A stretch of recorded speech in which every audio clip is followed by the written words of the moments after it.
Let's start with a core biological problem. Humans and animals are mostly water. When water freezes, it expands, causing cell walls to burst. In polar regions, the ambient temperature can drop to -129 degrees Fahrenheit. At that extreme, hypothermia sets in rapidly, and the moisture inside a living noddy will literally turn to ice. To understand how life survives this environment, we first need to look at the map. The Arctic, at the North Pole, is an ocean surrounded by land. The Antarctic, at the South Pole, is the exact opposite, an isolated ice continent completely surrounded by ocean. For your board exams, you need to master 4 specific areas regarding these regions: the biological adaptations that keep animals alive, how they reproduce, the human populations that live there, and the pollution threatening the ecosystem. Surviving either of these regions requires incredible biological engineering to keep core body heat trapped inside and the freezing cold out. One of the most effective ways to trap heat is a thick layer of fat called blubber.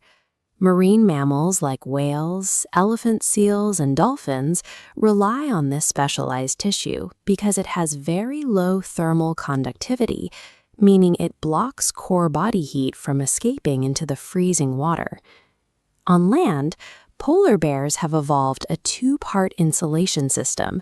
Their outer coat consists of hollow, transparent guard hairs that trap dry air and scatter sunlight to look white. Beneath that fur, their skin is jet black, allowing them to absorb and retain maximum solar heat. Penguins have a different method to stay warm while swimming. They use a preen gland near their tail to coat their feathers in a hydrophobic oil. This non-polar oil completely repels water, creating a waterproof barrier so the freezing ocean never actually touches their skin. Look at this schematic showing the blood vessels in a penguin's leg.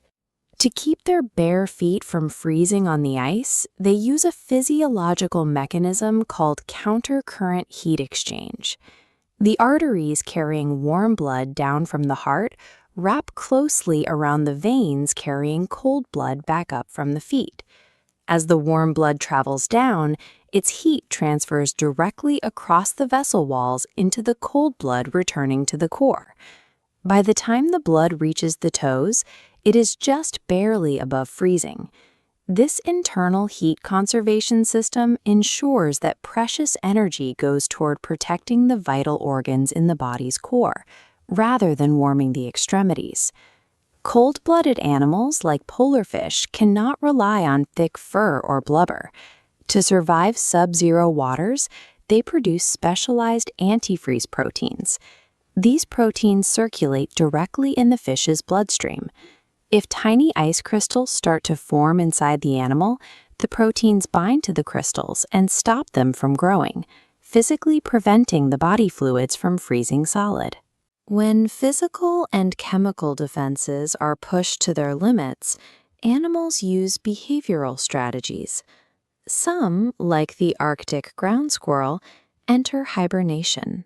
They burrow safely underground and drop their heart rate to 1 to 3% of its normal speed, conserving maximum energy during the months when food is scarce.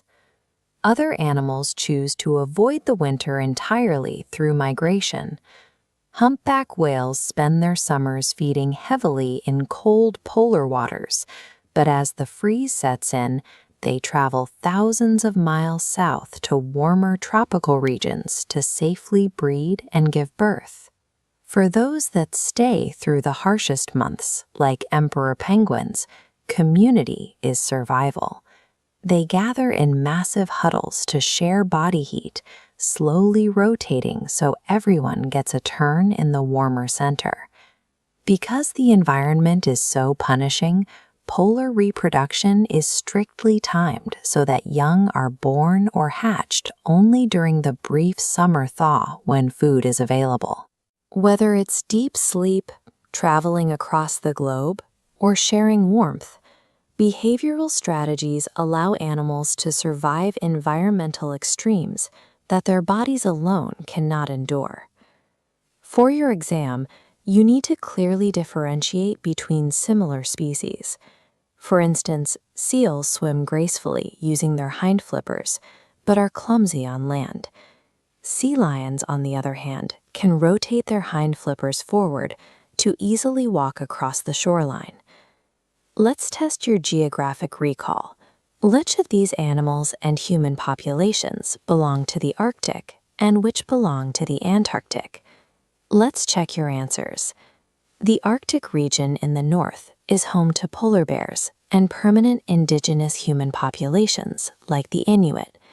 They survive by hunting local wildlife and traveling across the ice using sled dogs and traditional open boats called umiaks. By contrast, the Antarctic in the south is home to penguins, but it has zero permanent human residents.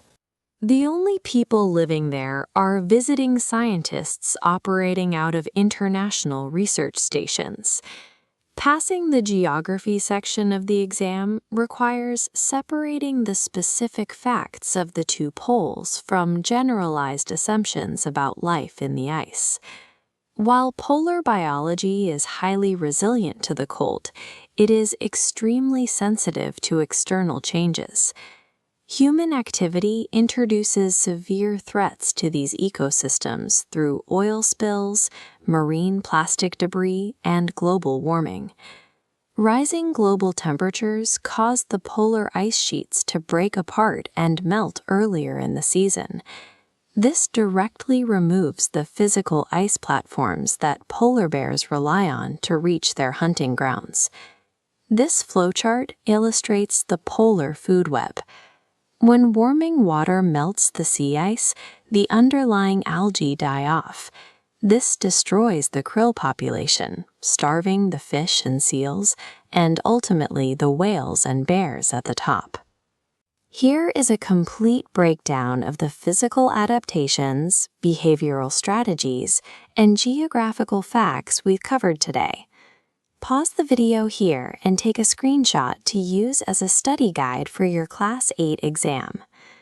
The biology of polar animals is a masterclass in survival, but the highly specialized engineering that allows them to thrive in the world's harshest cold is the exact reason they are so vulnerable to a rapidly warming planet.